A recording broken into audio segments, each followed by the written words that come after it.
Mtu kama mimi sikuhesabika, alinitoa nyuma kanifikisha hapa.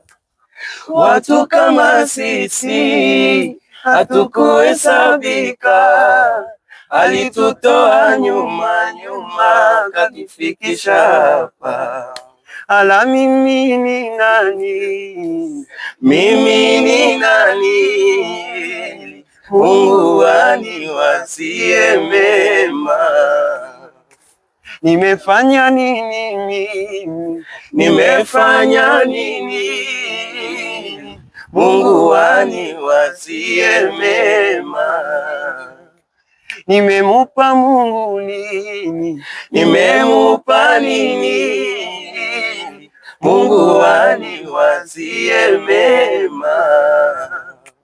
Nimetoa nini mimi? Nimetoa nini mwali? Mungu aniwazie mema. Ibyo wawe n'ingabire ni wazuhaye. Aka kanya reka katuberere mugisha ukumvikana no kumva amajambo agiye kutumuza umutima n'ibi bikorwa twagiye gutangura cyangwa twatanguye kuva kera. Imana w'imbabazi, Imana y'urukundo, Imana y'ubushobozi, bana natwe subu gusa n'ibihe bitashira, kandi turasenze igikorwa kiganza cyawe kigaragare n'inguvu zawe zigaragare n'urukundo rwawe ugaragare muri ibi bintu tugiye gukora. Ndahezagiye kandi ndahezagiye bose batufashanye kuri ibi bikorwa. Izina ryawe rihaye icubahiro gusumba byose, izina rya Yesu twasenze, amen. Ku rutonde navuze turaza kuvuga Pamoja Festival y'uyu mwaka, kuko si irya mbere itanguye. Tugeze kuri edition ya 11, ducelebre imyaka 10 Pamoja Festival itanguye gukora ibikorwa vyayo. Pastor Faraza kutuyagira mu majambo magufi les débuts ngene vyatanguye, ivyiza n'ama challenge yahuye nayo. Turaza aussi kuvuga kuvyiteza kuri celebration y'imyaka 10. Tubashimira kandi ko mwashobotse kuboneka. Ibindi turaza kubivuga buhoro karibu. Turashimiye cyane mwatwaye akanya kuza ngaha mukataramana guteramana. Ikirundi cyo wanje ni sishinshi cyane ngiye kugerageza. So Pamoja intanguro yayo yavuye nyene kuraba ingene turasho gufasha ugwaruka, sugwaruka gusa Uburundi n'abarundi, si mu Burundi gusa, muri Afrika, abantu gukoresha ingabire zabo Imana yabahaye. Ijambo Pamoja muri yumva ni ijambo ry'Igiswahili ivana kufatana hamwe. Aba artiste batandukanye, ingabire zitandukanye n'amashira hamwe atandukanye. Kutamira nyene tugire iki Pamoja. Pamoja ni celebration. Celebrating ingabire, celebrating Imana, celebrating abantu bakizwa, celebrating n'ibihugu Imana yatuhaye. Twatanguye 2015 hafi ya twahegije, twatanguye muri 2016. Haruho nyene ibintu bitameze neza, but twewe taravuze nishobora kuguma mu ibi bintu. Reka tuhamagara abantu tuje tutarame, tunezewe, tuhimbaza Imana. Kandi ababibuka twatanguye muri Karera Beach. Concept yari kuri beach, but murazi byabaye kuri beach byahindutse gatoye, byo gituma twatanguye kujya kuma tereyandi. But ya nyumbiro ya main reason twatanguye no kuhimbaza Imana. Kuhimbaza Imana mu styles zitandukanye, many expressions of worship: hip hop, slow, reggae, raga, dance, craft, anything that can be expressed. Ikintu cyose umuntu ashobora expressinga kuhimbaza Imana. Namwe bajournalist mko murahimbaza Imana mu bikorwa murimo. Abandi yarabahaye ingabire zo kuririmba, nabone kuririmba niko kugaragara cyane, batariho ingabire zitandukanye zerekenye kwibi bikorwa tukora. Abantu bacapa, abantu bagira graphics design, ibyo byose ni kuhimbaza Imana. So twebwe kategori yacu ni cyane gufasha ugwaruka itaraze wabo ziboneke ahantu hagaragara. Si ugwaruka gusa, wabonye population yo mu Burundi aba 75% bari under the age of 25. Turi gihugu cy'abantu no tubatoya, but y'abajene. So population y'igihugu n'abajene gusa kandi tutegeza kubafasha. So iyi ni opportunity ya platform twacizeho gufasha abajene guhimbaza Imana n'abantu kwakira akakiza. Ndazi muri history y'Eglise kunezera si ibintu bakira mu ndani. Abakiza babuze kunezera barabona n'ibintu bibi. Batwasomye Bibiliya muri Psalms 150. Imana iravuga mutambe, muvuge impundu, munezewe Imana. So no kunezera nako ni ikintu nacyo tikimbaza Imana. Imana nihimbaza gusa mushavuye musenga birebire, oya Imana irahimbaza mu byose tukora. Iyo ni nyumbiro ya Pamoja Festival, kandi n'uyu mwaka twayizanye celebrating indoto. Ufise indoto yawe, ufise indoto Imana yakuhaye. Ndio gituma tusoma muri Joel, Bibiliya ivuga Imana izosuka umwemu ku bantu biwe. Abajene bazogira what is the difference between ingerekwa?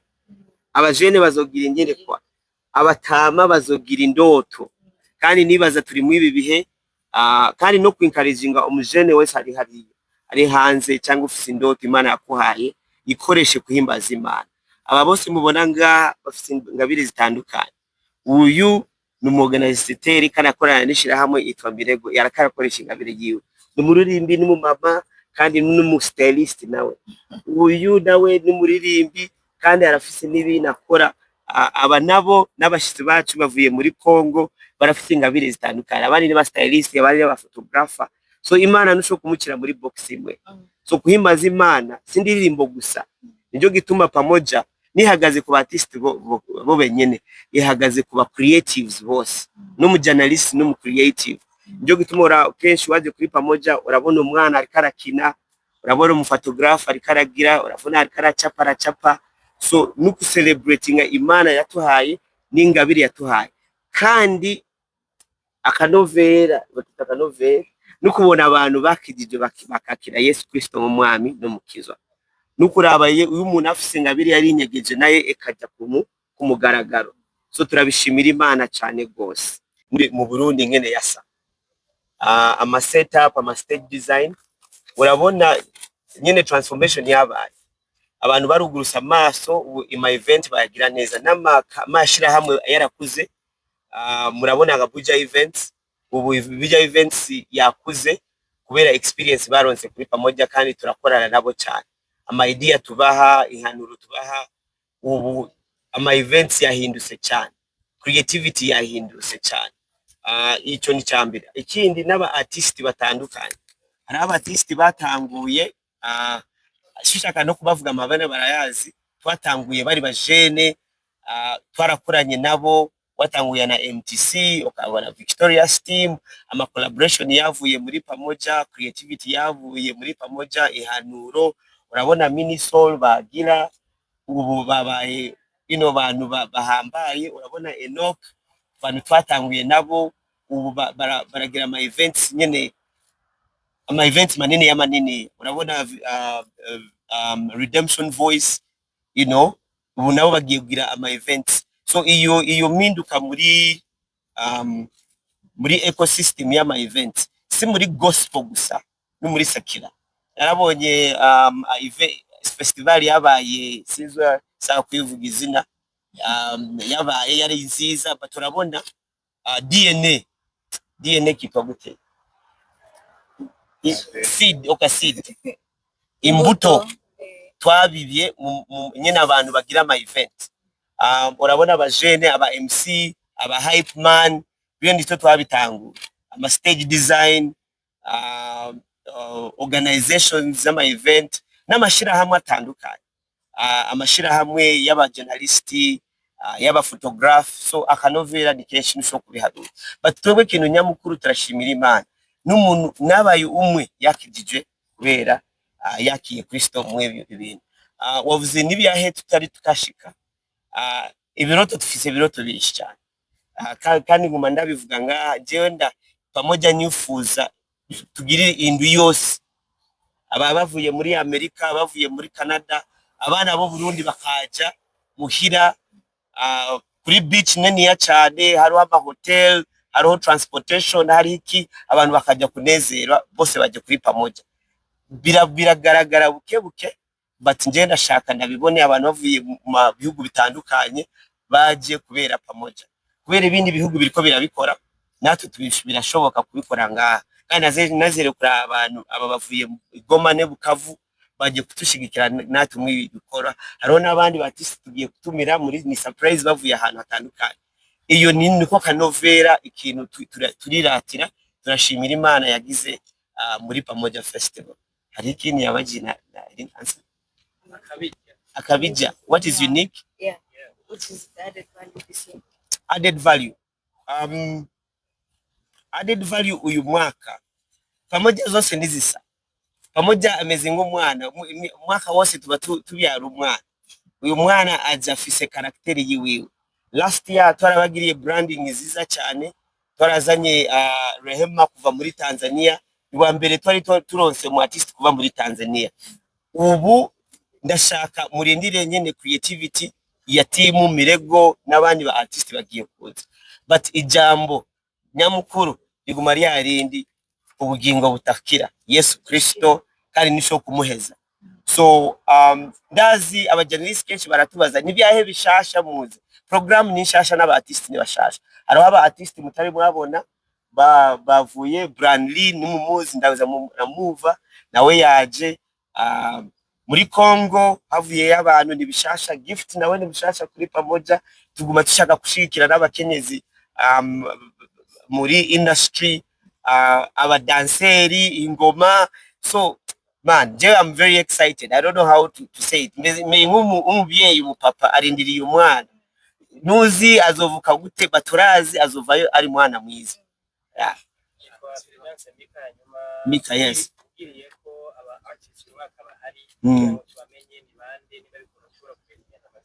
Okay.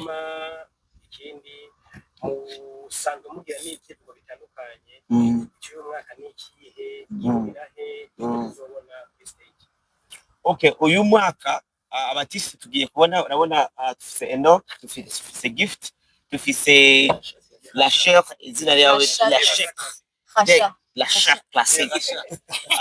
Chère Classique, tufise Mini Soul, Agila, CG, uyu mugabo wose agiye kuza, DJ Liaison, DJ Liaison nawe ari hariya, tufise VT bagiye kuza n'ama surprise ayandi. Brandly niwe mwana nawe ni mushasha, n'umunyamusaga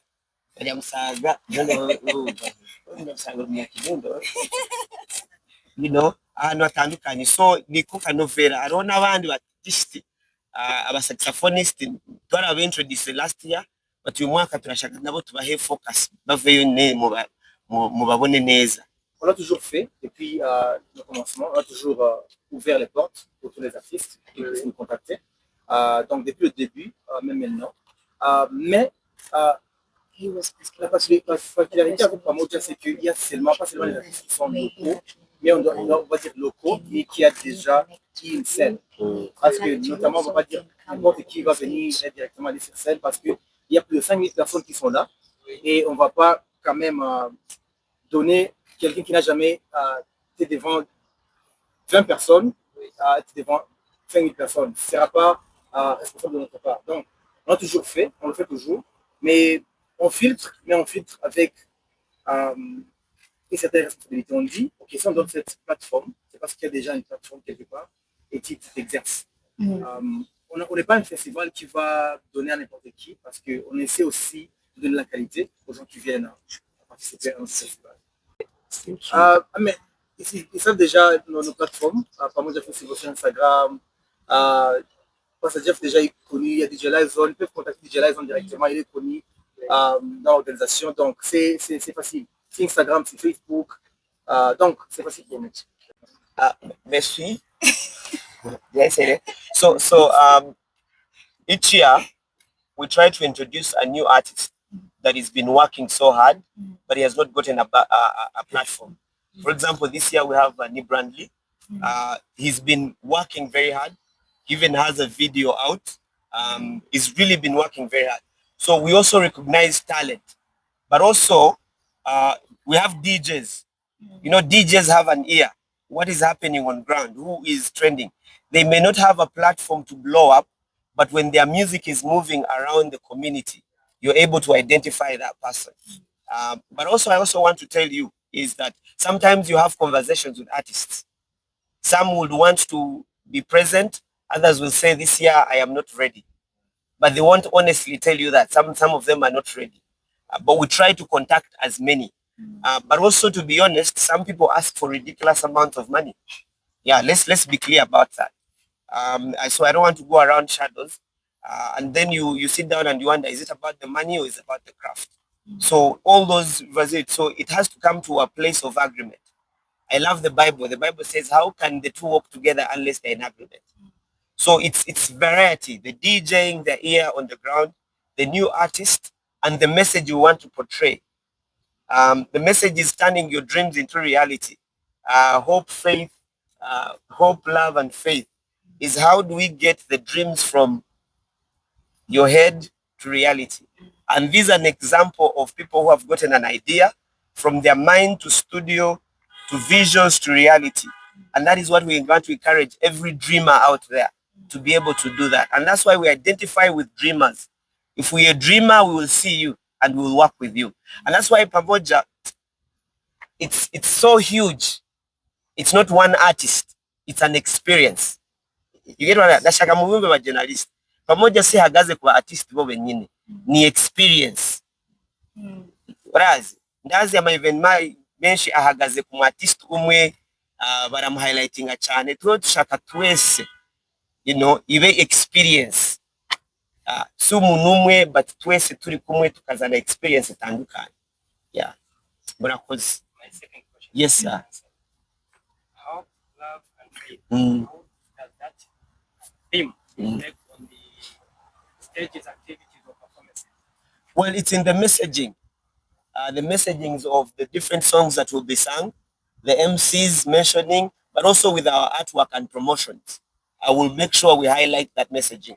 I think when you look at all the events that have been happening in this city, we began this and everyone is now catching up. The messaging that all the 10 Pamojas have had a message and the spirit behind it. And we want to emphasize that so that umuntu yaje iyo message arayibona arayumva no kumapakate tuyahandise urayibona urayisoma urayumva. Tushaka idea indi wasohose muri Pamoja.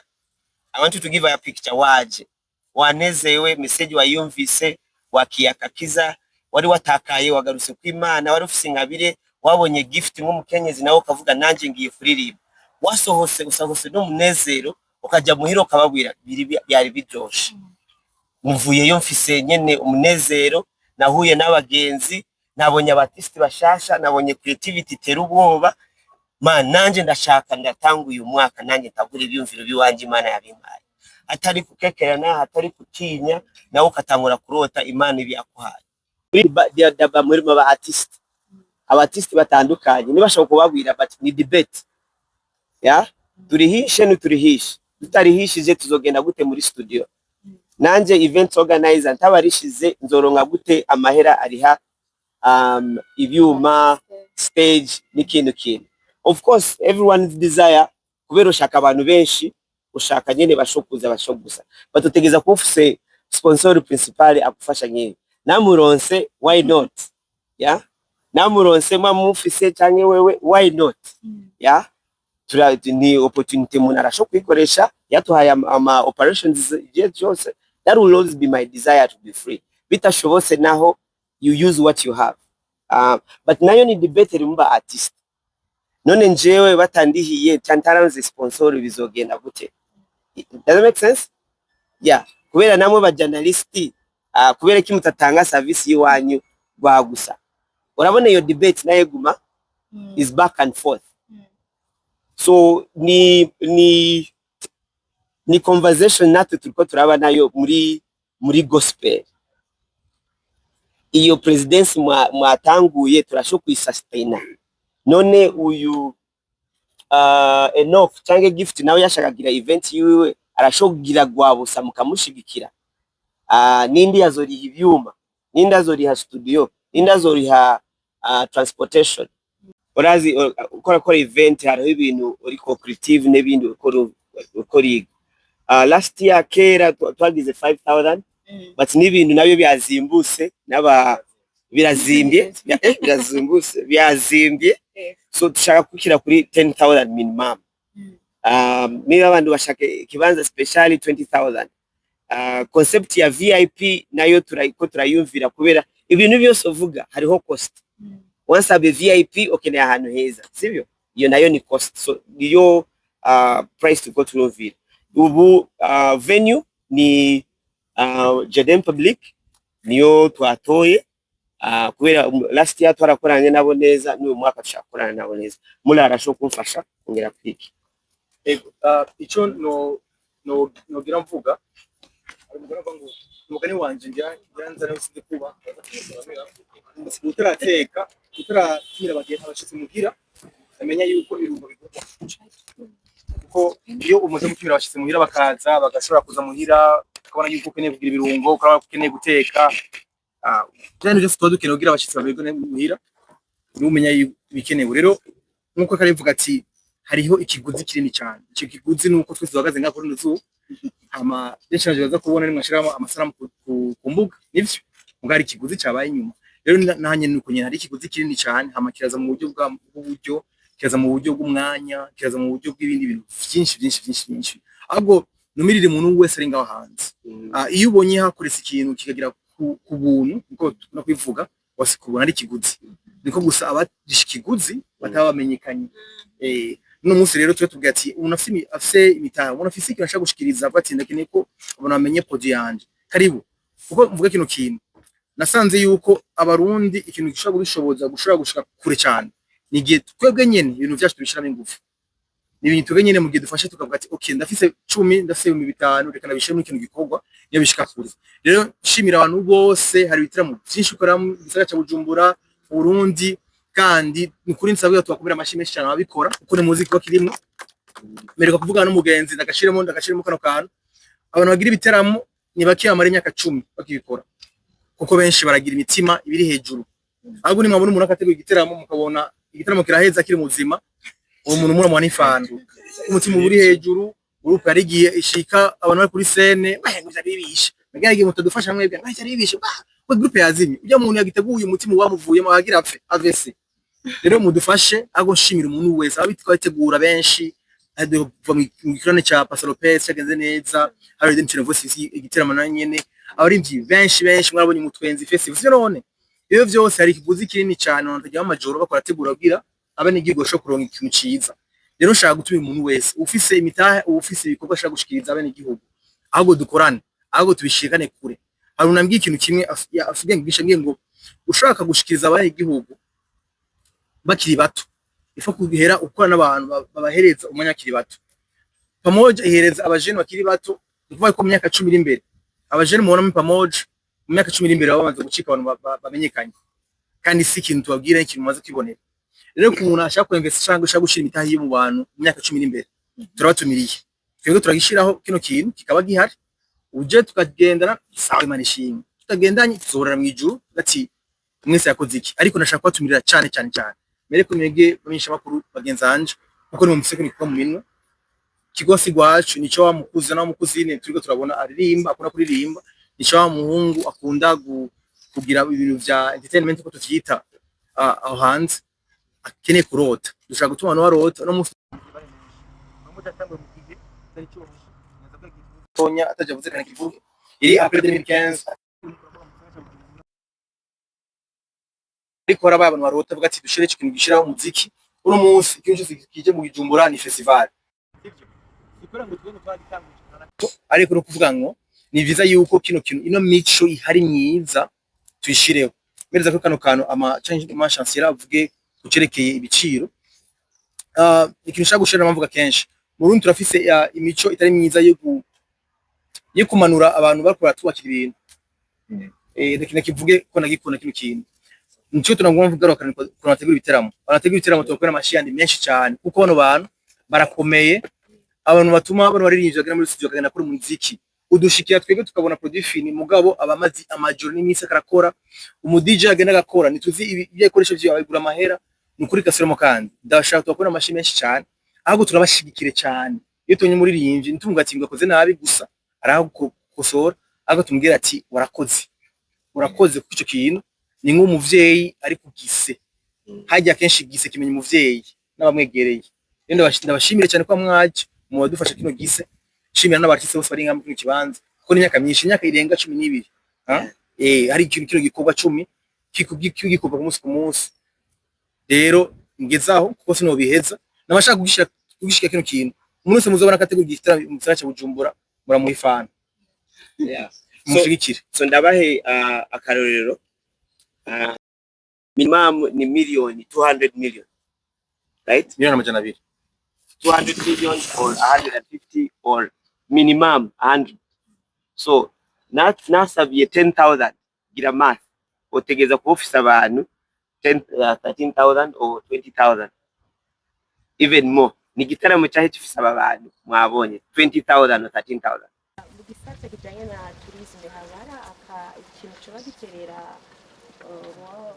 ngo bamuterera muri zevera bamukora mu gisata cya tourisme aguma atembera kubera n'umuntu mupore aguma ari muri Kenya, muri Uganda, muri Rwanda ariko aravugisha umuziki w'ikirundi, so kandi akaronka n'abagenzi, aba bagenzi bakamukurikira kuri Instagram, so abantu batanguye kumenya Burundi. In fact reka ndakubwira, urabona muri 2016 yes hari ibintu bitameze neza, but iyo festival yaje ikahaba ni igini picture of Burundi, ama beach twakoreyemo umuntu akavuga Burundi murafise beach imeze guca neza, bakatangura kuza bagina abandi barafise amahoro. Yes, hari artist yavuye muri Zambia itwa Pompe, yarafashe nyene ama video n'uwagiye kuri YouTube channel yiwiwe arereka ingoma z'ikirundi, arereka icayi, so kandi iyo video ifise amamiliyoni n'amamiliyoni atandukanye. Ndasanga aba artist bakavuga nje ndashaka kuza mu Burundi korera n'abari abantu bafise ingoma hariya itwa gute Gishoro, kubera yakibonye muri video. So muri tourism kubera sikintu ufata n'amaboko, ni ikintu kigenda mu mutima y'abantu benshi. Twagiye turigishwa yuko mu artist abaho gusa n'umuntu muziki, ariko si ivyo gusa, hari n'ibindi bimutunze, ashaka kumutunga, ashaka korora, ashaka kurima, yego kuko ni hamaniki naco hari imigambi ashaka kuba ari babiri, si bose bakora ari babiri bikunze, mugabo ashaka gutumirira ko mu artist atwumviriza kuko tugeze umuntu wambere ashaka gushikira abantu mu artist. We will have artists sit here alone and for us we move away. Rero ndabatumirira kunaza ko abari ngaha muri kino abicaye ngaha bose ni bakora umuziki gusa. Oh yeah. Iyo bakora umuziki gusa sinzana tugeze. Yes. Ari bindi umusaka arakora aragira utuntu twembere birashobora kubaho aterene muje karakora no munsi. Rero yise kwashigikira n'abandi akora imigambi, hari imigambi dukorera hamwe rimwe na rimwe. Sinzi ko bagiye ko tugera koperative cyangwa association, sinzi ko ari ico association zirahari, nasanze zihari, ari zikora ari zidakora. Umugwi witwa Magabo naho murabaza bonyine bageti umunsi wa mbere bakoranye mu Pamoja mu 2016 kugitahore 2016 niko twame duhereza ikibanza imico n'akaranga, ahubwo turabahimiriza n'abantu bakeneye kumenya nko yavuze ati hari abantu bava sanga mu kindi gihugu bati nkeneye kuraba umuco w'ikirundi mu Burundi. Ikindi naco kugira ni tuba twishura ikibazo kimwe cy'ishura byose ni festival ya Pamoja, hari n'izindi nyinshi zitanga, hariho umukozo magaruka ko cyaho tarayiko. Pamoja ni festival ego imaze imyaka myinshi iri mu mani ikirakora, yafashije abandi ba festival ashaka gukora ku buryo bwa numvume ngo ngumasigura yuko tari twenyene gusa. Dushaka tuvuga ngo bajya na bariya turi abantu bamwe bashaka kugerageza kugira dushimbere, abashaka kuvuga ubutumwa bwiza n'abashaka gushikana kuri imico y'ikirundi, n'abashaka gutuma umu active cyangwa umuntu afunze gukora muri iyo domaine atera imbere. Enoch Bile mariteguye gusa. En fait, nk'umu artiste turitegura iminsi yose, c'est kubwa Pamoja gusa. Mais Pamoja c'est un peu spécial, ni plateforme où on met la lumière sur l'artiste. Donc on se prépare en conséquence. Aussi urikori itegura événement, il y a 200 personnes muri église, c'est sûr qu'il y a 5000 personnes. Donc même mentalement, même muri prière, même je dirais artistiquement, techniquement, dress, byinshi turitegura, amarepetition ni menshi, abartiste ni benshi, dukoresha abadanseurs, dukoresha ni byinshi. En fait, on se prépare en conséquence. Indirimbo ni nyinshi ndaziririmba live, ndafise n'izindi kuri YouTube. Merci pour la question. Et pour un bonus, j'aimerais remercier les bénévoles, aba bénévoles bakora kuri Pamoja. Depuis le premier jour, muri 2016, turafise aba bénévoles, abantu bitanga, des jeunes qui se donnent. Quand Pamoja a commencé, j'ai pas commencé en tant qu'artiste, natangwe nk'umu bénévole. Nariko ndakora mu gufasha abandi kwinjira muri bus. Pour vous dire que peu importe si tu es là, ura contribuer à muri évangélisation. Donc j'appelle aussi les bénévoles, les jeunes, ni sama, ni vacances, venez servir Dieu à travers Pamoja. Muze turabakunda cyane, arahabaye natwe imyaka 10 nibo abandi bafise bari mariye, bafise abana, mubazana abana bezukuru bewacu, mubazane bose turabakunda. Yego abana bawe bakuriye muri Pamoja. Uyu nawe yarakuriye muri Pamoja, Mula yarakuriye muri Pamoja, Best yarakuriye muri Pamoja. So I want you to put in idea, ikintu cyabaye imyaka 10, wayatendize wari ifise imyaka 10, ubu ufise imyaka 20. So twebwe turakorana n'abakiriya bacu kandi turabakunda cyane, n'abashasha turabarindiriye cyane gose. Jewe kintu I am excited about, urabona aba bagenzi bacu bavuye Bukavu no muri Congo, yeah? Bukavu and Goma. You know, jewe ndabanezewe cyane, ndazi bari mu bihe bigoye, but bacoboye kuza ngaha tukahimbaza Imana. Ibi bintu bukari barajyamo nibi biyafatiye hasi, but bakaronka opportunity bavuye hariya bakavuga reka tukorere mu Burundi, turabenje gituba tuko turafashana nawe. Ikindi kintu ndashaka kugira no kubashimira cyane abaparteneri bacu. Hariho amashira hamwe yabaye natwe kuva ku umutango n'ubu tutari kumwe, turabashimira Imana. Ndashimira Mirego nishira hamwe nziza cyane, ifise abajene bari creative no mu deje wabo nawe turakorana, kandi n'ibintu siko yambara cyaba muhera nawe arashaka kugira nyene ikinatanga ku igihugu akunda. Hariho Hozi nawe aragira amashira hamwe, nawe n'umuparteneri, kandi turashaka mwese mu baba parteneri mudufasha mwibi bikogwa, tubishigishe kure, namwe mushike kure. See, it's not one way, it's two way. So na mafamily wanyu welcome. Turafise imikino y'abana, ni festival imwe ndazi umwana, papa, sokuru, nyukuru, yo in-law, outlaw akaja kanezera atavuye atasitazi.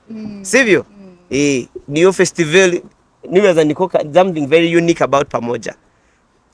Turumvira ukumwana, turumvira umujene, tukumvira umupapa, tukumvira na grandfather, na generation eza, kubera turazi turi ngaha, n'umwakuza tuzimana ibikunze kubera twabaye imyaka 10, kandi turabishimira Imana. It's the grace of God, n'ubuntu w'Imana byukuri. Wena ndaza abantu baratanguye festival ya mbere ya kabiri bakacinege kubera ibiciro n'ibitero ibiremura yavuze bakabivamo. Uyu n'umuhamagaro bana b'Imana, n'umuhamagaro namo bujanalisi ndazi n'umuhamagaro. Wewe Bwana wastahili, wewe Bwana wastahili, wewe Bwana kupokea utukufu. Bwana wastahili, wewe Bwana wastahili, wewe Bwana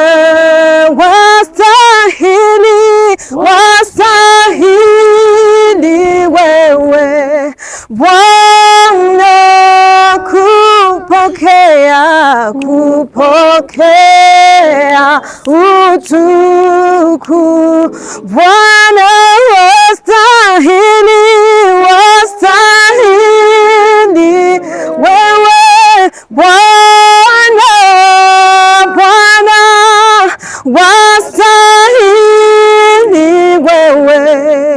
Bwana wastahili, wastahili wewe Bwana, Bwana kupokea utukufu.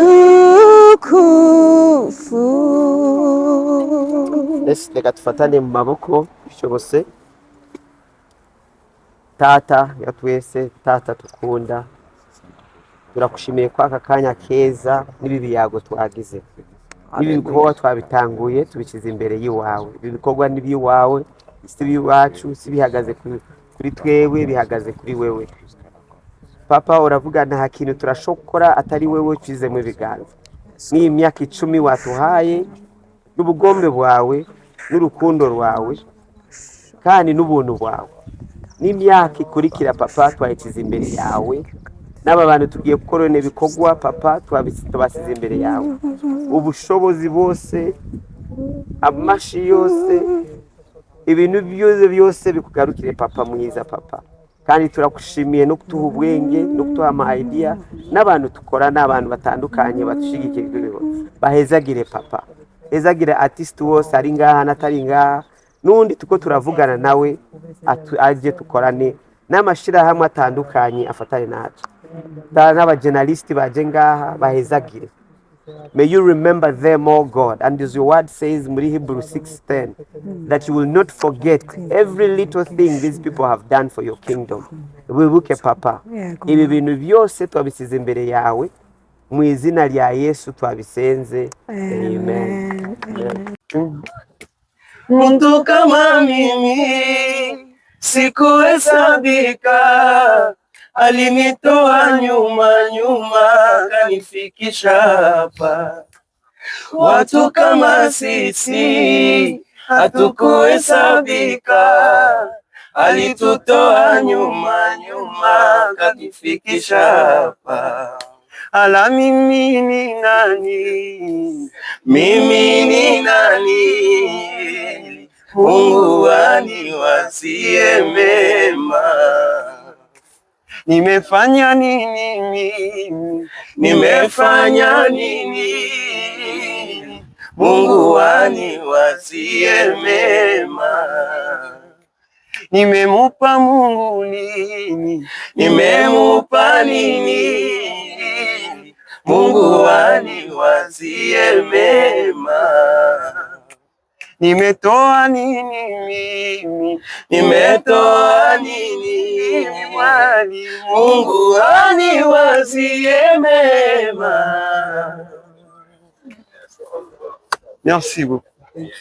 Asante sana kundi Rasha Classic kwa pamoja festival 11e edition kama kundi nzima mmechukua kwa wimbo mkishirikiana na Mbosso. Ujumbe gani mnatia wakerekezo wa gospel kupitia pamoja festival? Tunashukuru sana kuwa hapa kwenye conference ya pamoja festival. Tunashukuru watu wote ambao wanaotusikiliza, na ujumbe kubwa ambao tunao ni kubeba injili mbali sana kupitia wimbo wetu, kupitia kila kitu ambacho Mungu ametia ndani mwetu ili jina la Yesu litukuzwe. Tunaalika watu wote, kila mtu ambaye atakuwa anataka kuje, kila mtu ambaye atakuja kusifu Mungu, kumwabudu Mungu pamoja nasi, arahawe kaze.